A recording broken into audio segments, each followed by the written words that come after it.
Hi, this is Todd with Cemetery Walks, and I am currently at the Old Blairsville Cemetery in Blairsville, Georgia. As you can see from the sign up here, it was established in 1835, I believe, and now they have a new one over across the way, probably 2/10 of a mile from here. Let's take a walk and see what we can see. Stay tuned. Cemetery walks. Come on a journey through the veil of time, where the voices of the lost in the silence chime. With every step, their stories rise through the mist where history lies. A cemetery walks, we'll find their trace, unravel the lifetime can't erase. Cemetery walks, the past comes alive when history talks.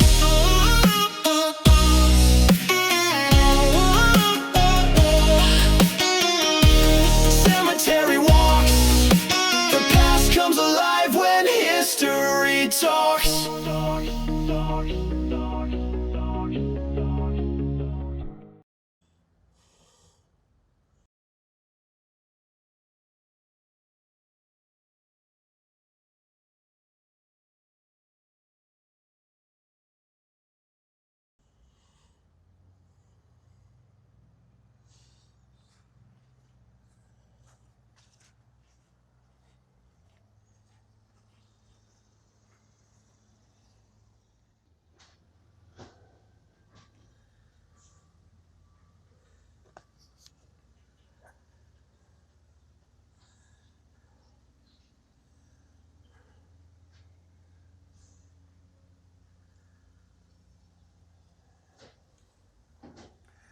Well, I guess we can start right up here at front with Thomas J. Lyon, July 4th, 1839 to December 7th, 1915. He has a Confederate placard there.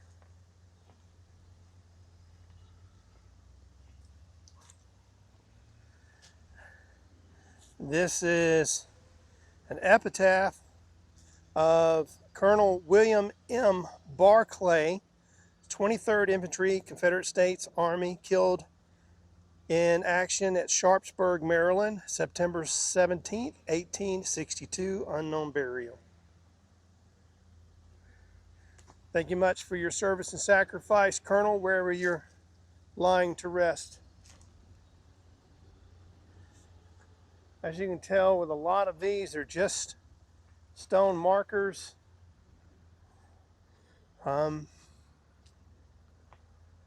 Newer stone markers. These probably a lot of field stones at one time. But there are some beautiful cedar trees in here.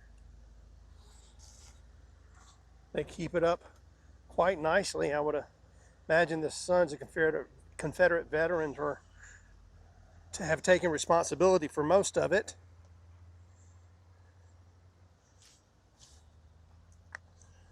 This is Alan Gaddis, Captain, Company G, 52nd Regiment, Georgia Infantry, Confederate States Army, March 22nd, 1837 to May 27th, 1870. Thank you much for your service, sir. According to research, Alan Butts Gaddis did not serve in the 52nd Regiment. He was with the 8th Regiment, 3rd Brigade in 1861. He then served with the 1st Regiment, Smith's Legion in 1862, and finally with the 6th Georgia Cavalry, beginning in 1863. The Alan Gaddis this headstone is referring to is a different person and was buried in Tolosa, Texas in 1896. I can find no official record of a headstone being requested for either persons in the U.S. Headstone Applications database.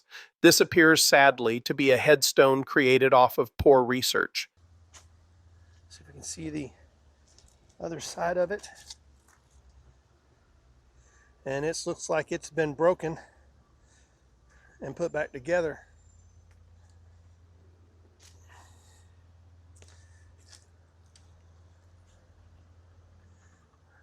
Some very old oak trees here.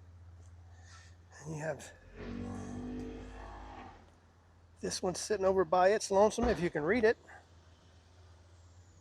And I cannot.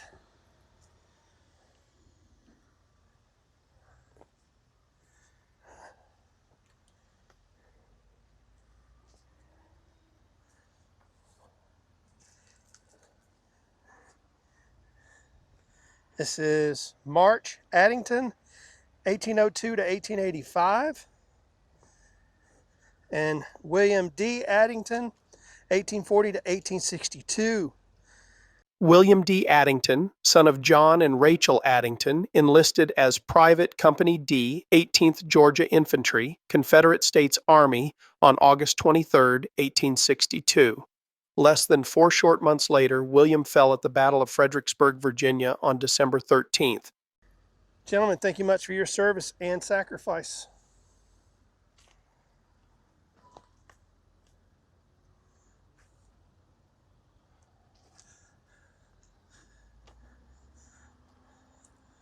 This is pretty neat.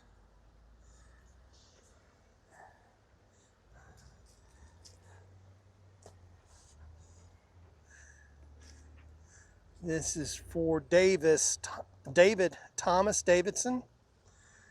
Thomas Davidson Miller. Went by David, I guess. Born October 3rd, 1963. Died January 19th, 2020. Wow, that's a very recent burial.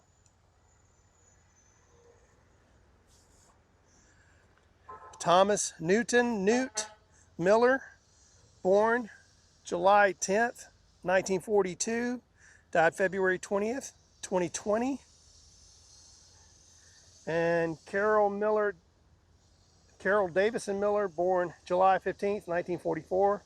She has not died yet, or they did not put her death date there. It's just something really weird to me about putting a headstone to a grave I'm not filling yet.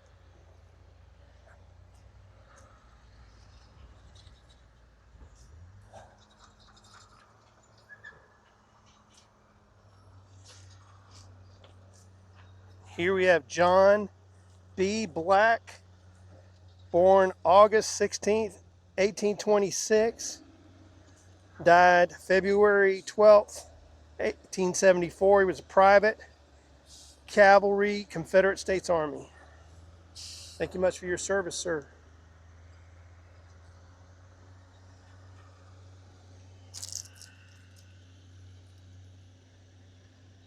This is, I don't know that, H.D. Black, born January 26, 1836, died May 9th, 1870.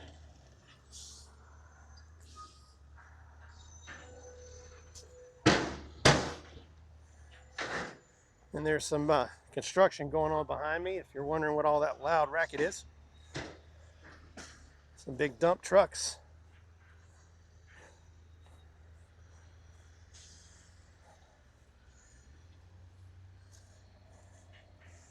I don't know who's here.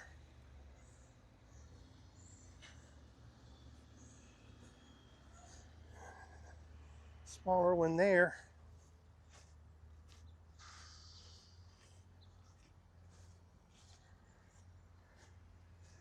You just have 2 flags there with no headstone.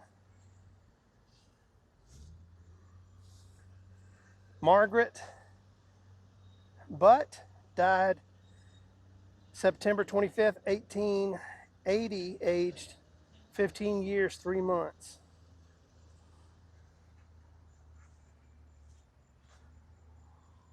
More butts there. We have Elizabeth Paxton. Again, I don't understand why we would have these types of gravestones, these slabs here, because they always wind up faded or deteriorated where you can't read them, or broken like you see there. Elizabeth Paxton, born May 21st, 1780. Departed this life March 30th, 1855. Age 73 years. Wow. Have a stone marker there, one on the ground over there. These are all stone markers with no names or engravings that I can see, unless there's a map, to which I currently do not have.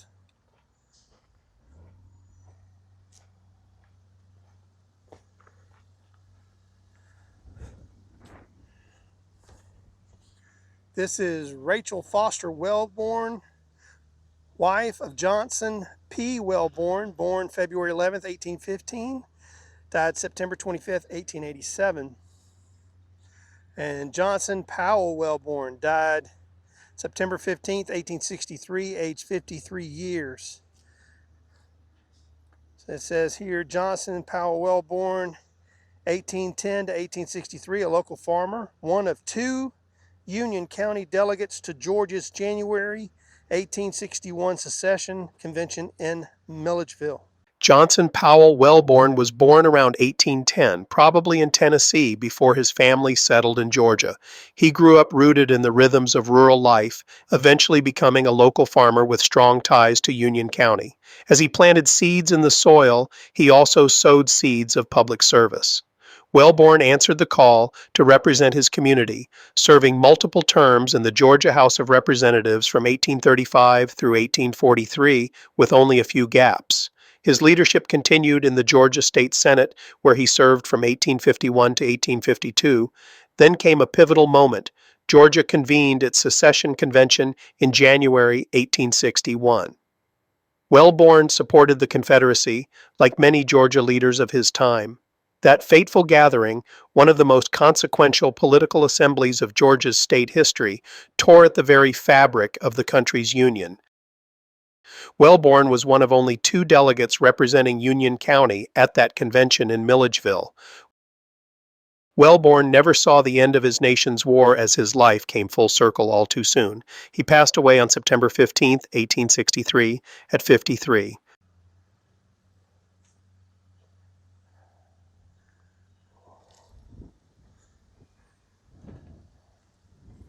Now there is a stone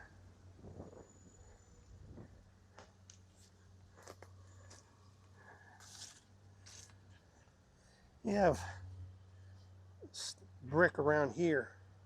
That tells me there's probably a grave here. There was once a, looks like a cedar tree here as well. I don't know if that was surrounding the cedar tree or actually a grave. But you've got this. That's some very large stones for a vault.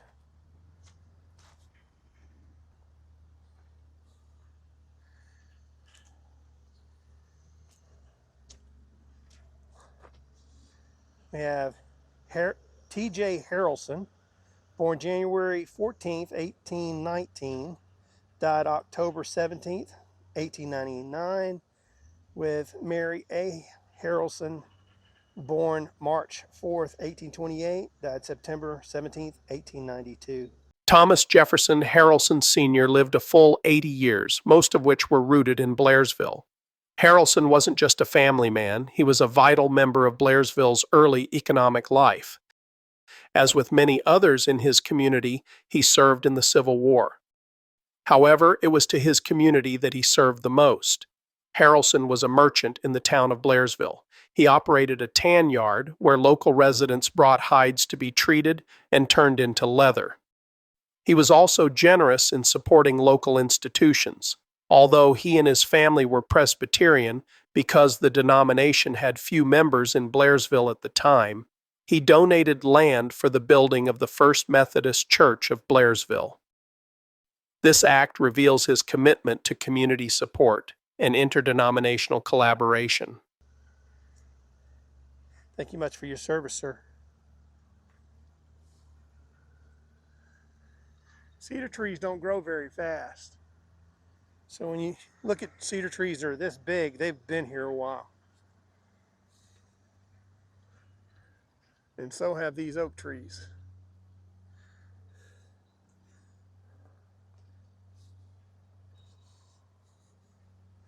Very quaint.